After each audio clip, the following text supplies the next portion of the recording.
চোখ বন্ধ কর, কাপড় একটু ঢিলে কর, এইরকম তন্ত্র শরীরে স্পর্শ ছাড়া হয় না। সীমা তখন রেগে গিয়ে বলে, মানে কি? আপনি হাত দিচ্ছেন কেন?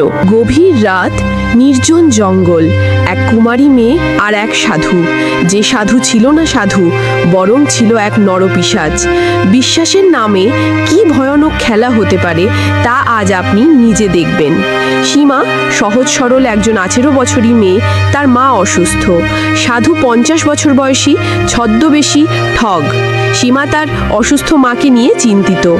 ডাক্তার নেই, টাকা নেই। তখন পাশের পাড়ার কেউ বলে, তুই ওই জঙ্গলে সাধুর কাছে যা, উনি অলৌকিক, চোখের সামনে মানুষের পঙ্গু ভালো হয়েছে। সীমা প্রথমবার সাধুর তাঁবুতে আসে।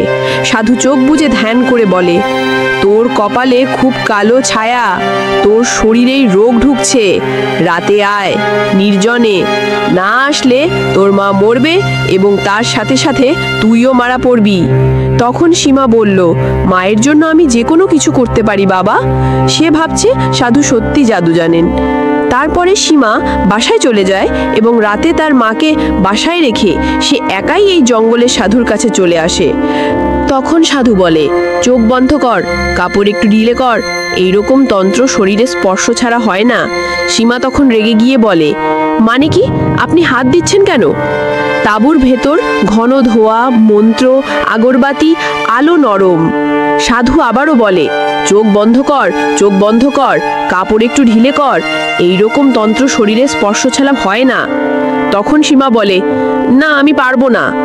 তখন সাধু রেগে গিয়ে বলে, চুপচাপ থাক, আমি যা বলছি কর, এটাই চিকিৎসা, না হলে তোর মা মরবে।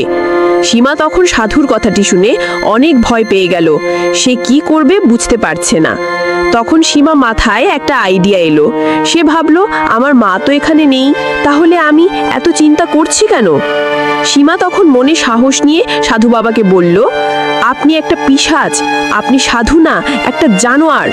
তখন সাধু রেগে গিয়ে বলল, ওরে ছোট সুন্দরী, বেশি চিৎকার করিস না, আমার পায়ে পড়বি বুঝলি? আমার কথা না শুনলে তোকে এমন জায়গায় হাত দেব চিরজীবন মনে রাখবি। ঠিক তখনই বাইরে থেকে আসে সীমার বান্ধবী মিতা ও পুলিশ। সীমা তখন মিতাবে বলল, মিতা, তোকে বলেছিলাম না অন্ধভাবে বিশ্বাস করিস না, আমি সব রেকর্ড করে রেখেছি। সাধু, তুই আগেও এই কাজ করেছিস, এবার 14 বছর জেলেই তোর তন্ত্র হবে। সীমা কাঁদছে, তবে সে আজ ভয়কে জয় করেছে। পুলিশ তখন সাধুকে ধরে নিয়ে যায়।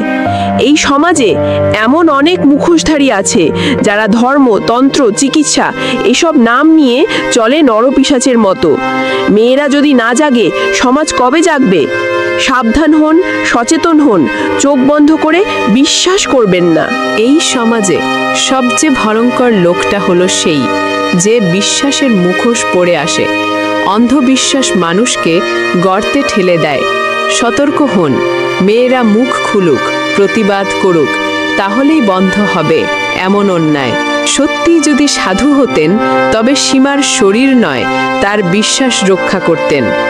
এই কাহিনী কোনো গল্প নয়, এটা আমাদের সমাজের আয়না, যেখানে কিছু মানুষ সাধুর বেশে ঢুকেছে সমাজের বিশ্বাসে, আর এই বিশ্বাসকে করেছে তাদের অসৎ লালসার হাতিয়ার। ও বন্ধুরা, এরকম আরো নতুন নতুন ভিডিও পেতে আমাদের চ্যানেলটিকে সাবস্ক্রাইব করে সাথেই থাকুন।